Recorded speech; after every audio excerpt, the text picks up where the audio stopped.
Not every UFO sighting is that easy to dismiss. Some are seen by commercial airline crews and radar locked by military sensors or investigated by seasoned journalists and scientists. In this episode, we're diving into 5 of the most disturbing, well-documented, and unexplained UFO encounters ever recorded. Welcome to Scary Mysteries. Here are 5 UFO sightings the government still won't explain. Number 5. The O'Hare Encounter.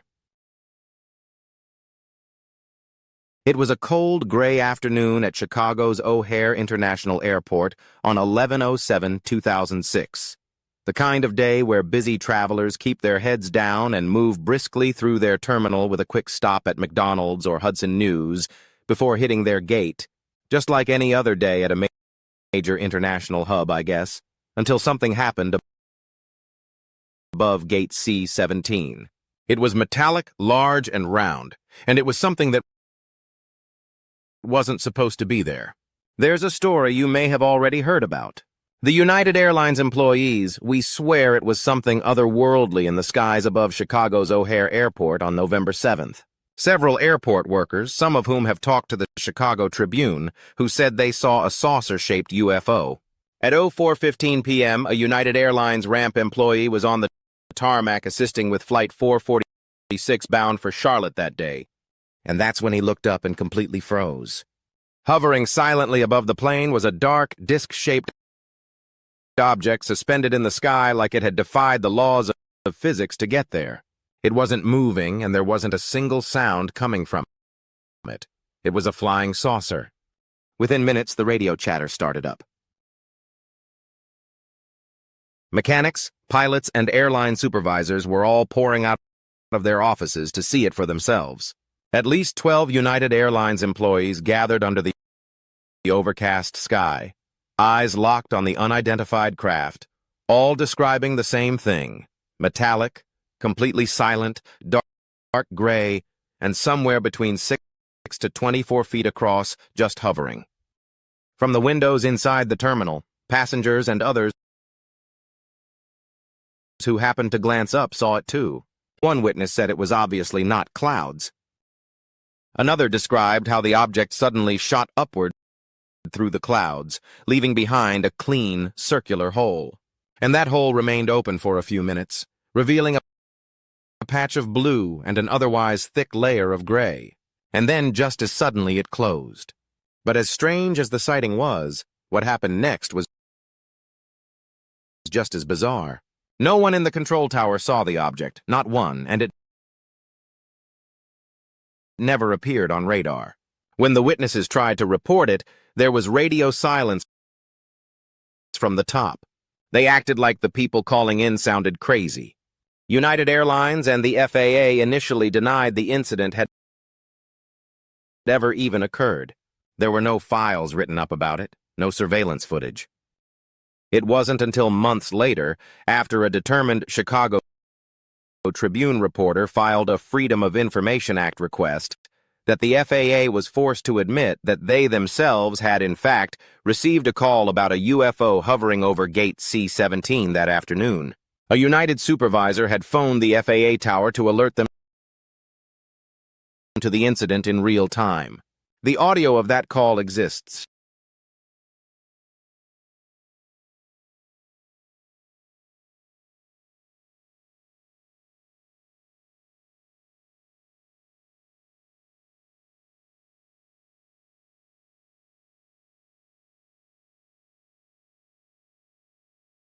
You guys been celebrating the holidays already on, or what?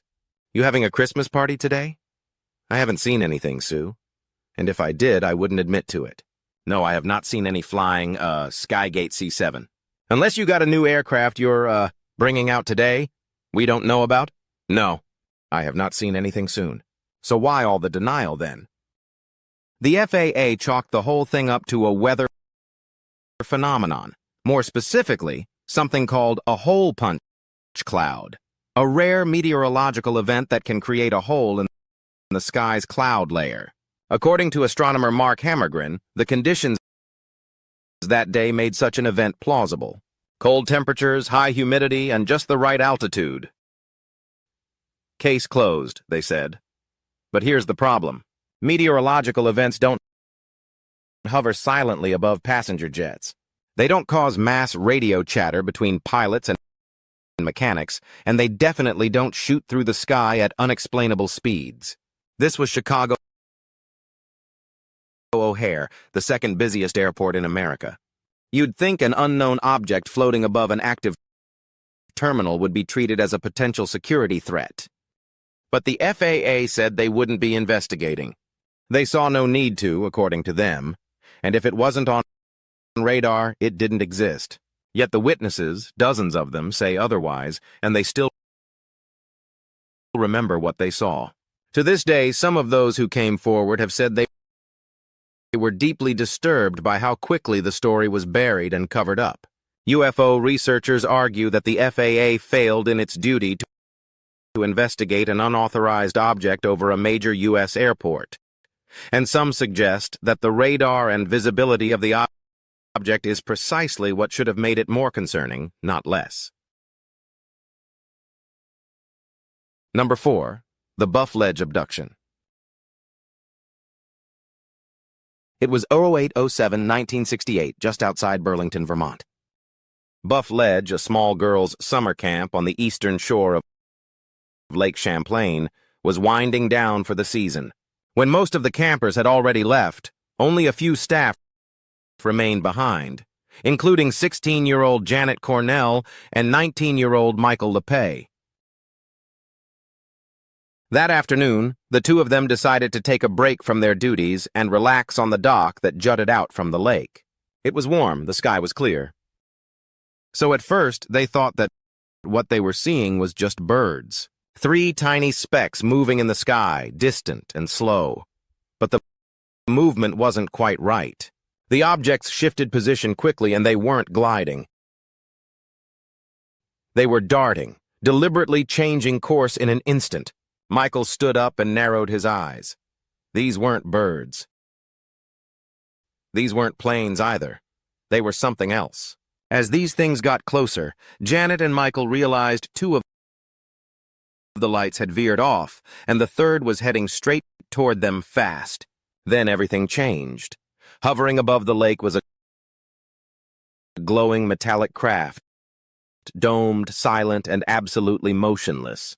It radiated a pulsing light, casting an eerie shimmer across the water's surface. Michael later described it as having portholes, small windows lining the edge. Inside, he thought he saw movement and figures of some sort. And then suddenly, a blinding flash of light. Both teens hit the dock paralyzed by fear, unsure of what they were seeing or what was about to happen. But nothing did happen. And when they looked back up, the craft was gone. At least that's how they remembered it at first. But when Michael and Janet finally came to, the sun was lower in the sky. Hours had apparently passed, but neither of them remembered what had happened. They stumbled back to camp and told the others there what had happened, and of course no one believed them. And in fact, Michael was told by camp officials to keep quiet about the story, as if talking about it would only cause them trouble. And so for years, they just tried to forget about it. But time has a way of unearthing what we try hardest to repress.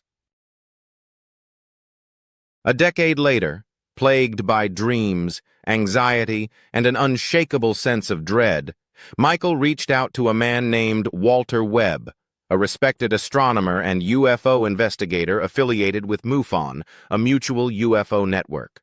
Webb had been researching abduction phenomena since the famous Betty and Barney Hill case in the early 1960s. As soon as he heard Michael's story, he knew there was more beneath the surface. Webb encouraged both Michael and Janet to undergo regressive hypnosis, a controversial but increasingly used method among abduction researchers at the time. What emerged during those sessions was horrifying. Under hypnosis, Michael Rakin had been lifted into the air, weightless, helpless as the lake vanished beneath him. He remembered being inside the craft, bright sterile lights. There were metallic walls and beings, small humanoids with large black eyes, classic grays. Janet Sessions echoed the same details. The sensation of floating, the interior of the craft, the presence of beings who communicated telepathically. They weren't aggressive, but they weren't comforting either. They performed medical examinations, probing, studying, and they even took samples. Neither Janet nor Michael recalled how they got back to that dock, just that they were back. Skeptics were quick to pounce, but Webb believed them, and so did many in the UFO research community. The consistency in their accounts, the missing time, the vivid sensory details, even physical symptoms like recurring nosebleeds and unexplained scars, all pointed towards something real. Even more compelling, independent sightings.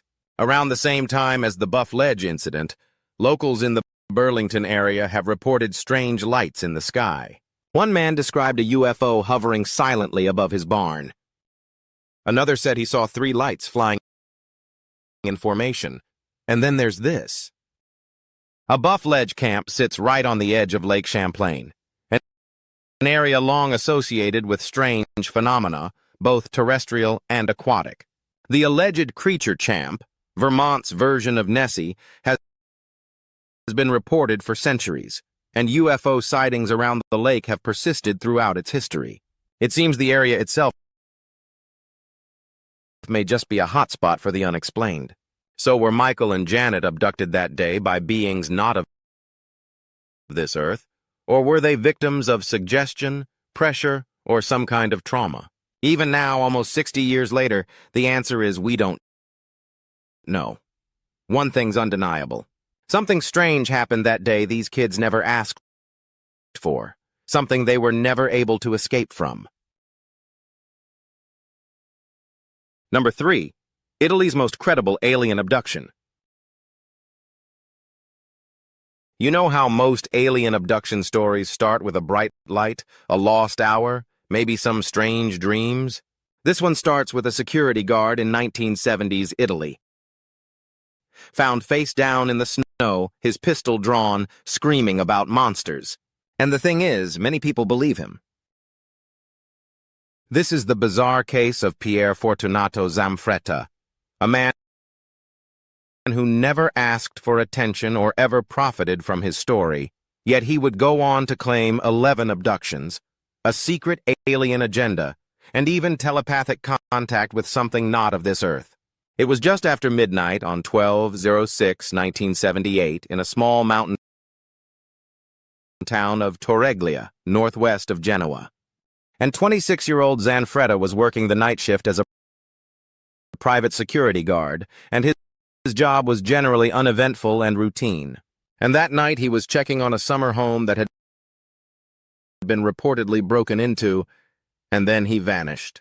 When Zamfretta's radio went dead, his supervisor sent backup.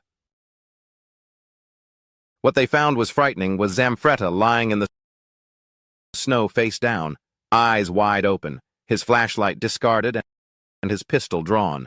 He was shaking uncontrollably and speaking incoherently, rambling about monsters. At first, authorities chalked it up to some sort of stress-induced episode, or maybe even a mental breakdown. But Zanfretta insisted that what he saw was real. He described them as enormous humanoids over 10 feet tall, reptilian-skinned with glowing yellow triangular eyes and clawed hands. They wore strange mechanical suits and emitted a sulfuric smell, like rotten eggs mixed with burning rubber. Then he blacked out. After the first incident, Zanfretta returned to work but was a wreck and began to suffer from panic attacks and memory lapses. Under hypnosis, conducted by both medical doctors and a journalist, he then began to recall chilling details. He said the creatures took him aboard a cigar-shaped craft where he was placed in a strange chair that molded to his body. He described bright lights, metallic corridors, and being examined by the reptilian beings who communicated not with with words, but through thought, implanting visions and warnings into his mind. They showed him a crystal cylinder containing a pulsing, living light. They told him it was a weapon or a gift, he wasn't sure. They wanted him to take it back to Earth and to show the world, but he refused. Zanfretta claimed the beings came from a constellation known as the Triangulum, from a planet called Titania. According to him, they were not only monitoring Earth, but they were trying to manipulate its future. In 1980s, Zanfretta's story had gripped the Italian public. National TV stations invited him for interviews, and despite the ridicule, well, he never changed his story, not once. And curiously, several things stood out that made investigators pause. One, when his first incident was logged, multiple eyewitnesses, including military personnel, reported seeing bright lights in the sky above Tariglia that very night, and some said their vehicles stalled mysteriously near the same location. And two, Zanfretta was given a polygraph test by Dr. Giorgio Gianni, one of the country's top examiners, and he passed. And three, the area where he claimed to have been abducted. Later investigations revealed it to be a UFO hotspot with dozens of reports logged by civilians dating back to the 1950s. And finally, Zanfretta had no motive. He gained nothing. In fact, he lost friends and was ridiculed publicly and suffered immense psychological distress. He never asked for money, never sought fame. So either he was the greatest performance artist Italy had ever seen, or something did happen in those woods. But possibly the weirdest part, in 1981, 3 years after his first encounter, Zanfretta claimed the aliens gave him a metallic sphere about the size of a basketball. It glowed, pulsed with energy, and supposedly held some kind of message for humanity. And Zanfretta turned it over to Italian authorities, and then it vanished. And no one knows what happened to it. No government agency will admit to having it. Some believe it was buried in bureaucracy, and others think it was taken by those who knew exactly what it was. But Zanfretta, now an old man, still sticks to his story. He's retired from public life but never denied the truth as he knew it. Why would I lie? He once said, "I was a man doing my job and then my life changed forever. So what do you believe?" Number 2. Phantoms in the Sky. It started as small rumblings amongst crew members, but by the 2014, pilots aboard the USS Theodore Roosevelt, one of the most advanced carrier strike groups in the U.S. Navy, were reporting something very strange. Because nearly every day for over 8 months, they were encountering unidentified flying objects off the east coast of the United States.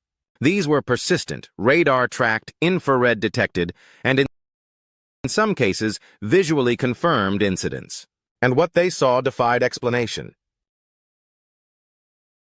According to multiple accounts from Navy pilots, these objects were fast, maneuverable, and capable of sudden acceleration and abrupt stops that no known aircraft could match. One pilot described an object that looked like a sphere encasing a cube, a shape that had no aerodynamic purpose but somehow moved with terrifying precision.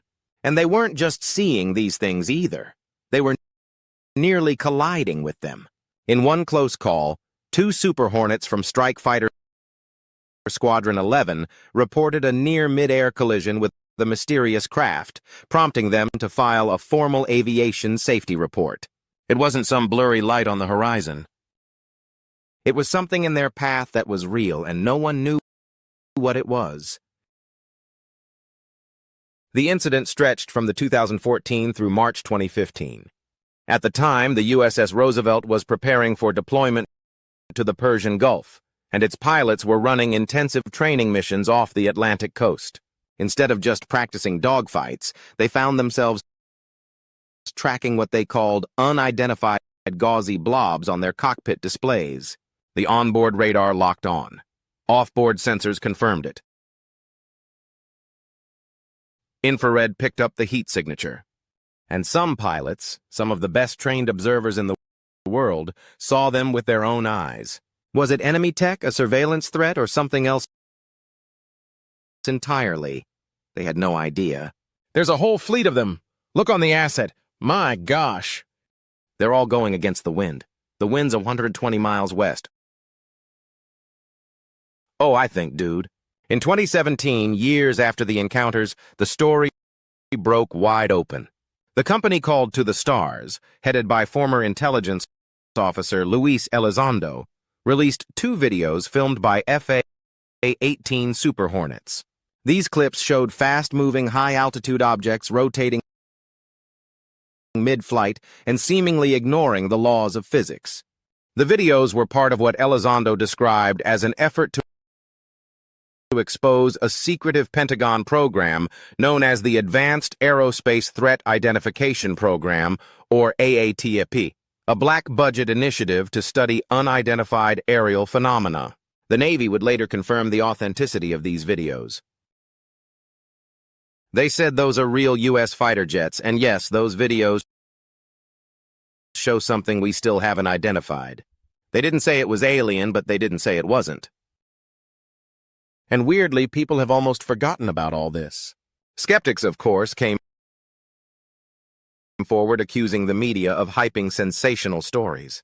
They pointed out that the journalists who broke the story, Leslie Kean and Ralph Blumenthal, had histories of promoting UFO narratives, and Kean had previously endorsed reports that turned out to be hoaxes.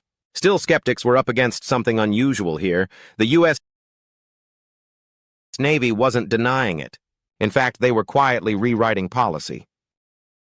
In the wake of all these Roosevelt sightings, the Navy updated its protocols for reporting unidentified aerial phenomena, and pilots were now officially encouraged to report anything unusual they encountered in training or combat airspace. Why the change? Because this wasn't just about lights in the sky. It was about safety. Near misses, sensor interference, and inexplicable intrusions into restricted airspace posed a real danger, and pilots needed a way to report them without ridicule or bureaucratic red tape. The Pentagon confirmed that these encounters had led to a series of classified briefings for members of Congress, and these sessions featured testimony from Navy aviators, radar specialists, and high-ranking intelligence officers. According to reports from sources close to the briefings, officials told the Senate Intelligence Committee that the objects were not related to any known U.S. technology. So were they advanced drones, unknown physics-defying aircrafts, optical illusions from overstressed sensors, or, as some believe, evidence of a non-human intelligence operating in our skies? Whatever the answer, these things were persistent. They were recorded, and they were encountered by some of the most credible witnesses imaginable, elite U.S. Navy pilots flying state-of-the-art fighter jets. Perhaps the most unsettling part? They never found out where those objects came from or where they went. Number 1, the Stephenville Enigma. What do you think it was? I don't know what it was, but I know it wasn't an airplane. 01/08/2008, just after 6 p.m. in the small town of Stephenville, Texas, Claudette Odom stood with her husband and 2 friends on a hill near their home. The view stretched more than 20 miles in every direction, just an expanse of brushland as far as you could see. Then, from the western sky, it came. At first, it was just a blur, but whatever it was moving fast, faster than any aircraft Claudette had ever seen. The object came to a sudden halt over the outskirts of Stephenville, hovering in absolute silence. And this thing, it was massive. The white lights flickered and then snapped into formation. The lights formed a large arch and morphed into a single blinding vertical beam before splitting into 2. The glow was so bright Claudette compared it to looking directly into a welding torch, sharp, blinding, electric. Then without warning came the roar. Two F-16 fighter jets blasted overhead, tearing through the sky in the exact direction of the hovering craft. It was no illusion. These jets were real, and so Claudette thought was everything else they had just witnessed. But when reporters reached out to the military for answers, the official story didn't just sidestep the truth. It flat out denied it.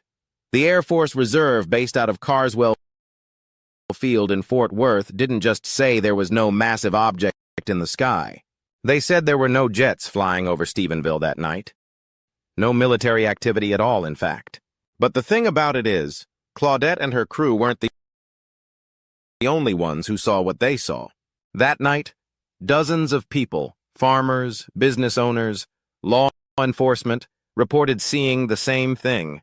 A Walmart-sized, brightly lit object hovering low and quiet, then being pursued by military aircrafts.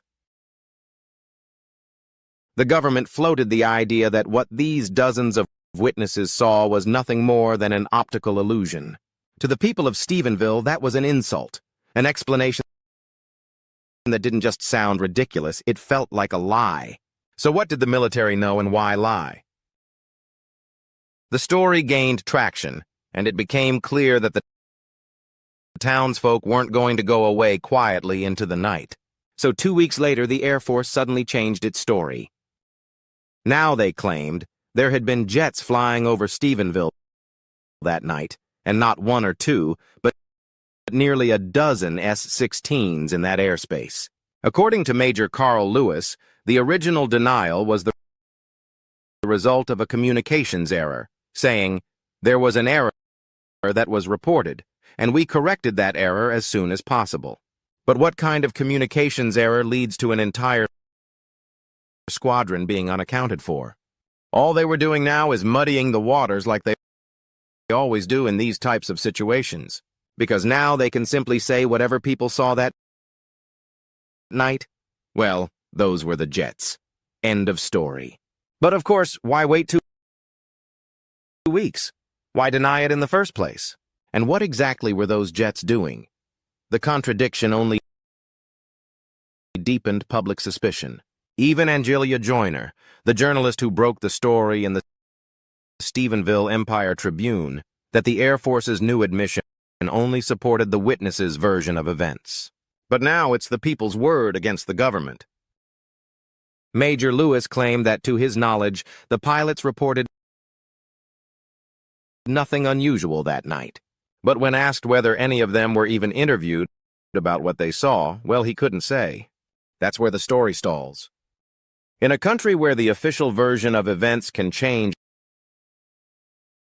overnight, how much trust are witnesses supposed to have in the government's explanations? How often does the Air Force forget to mention 12 fighter jets in the sky? Most important of all, what were those pilots chasing? So there were 5 UFO sightings the government still won't explain, and that's a wrap on today's episode. If you enjoyed it, check out some of our other episodes and podcasts. We're putting out 2 new ones every Monday and Friday. For exclusive and even darker content, go check us out on Patreon. Thanks for tuning in, my friends, and I'll see you over in the next one.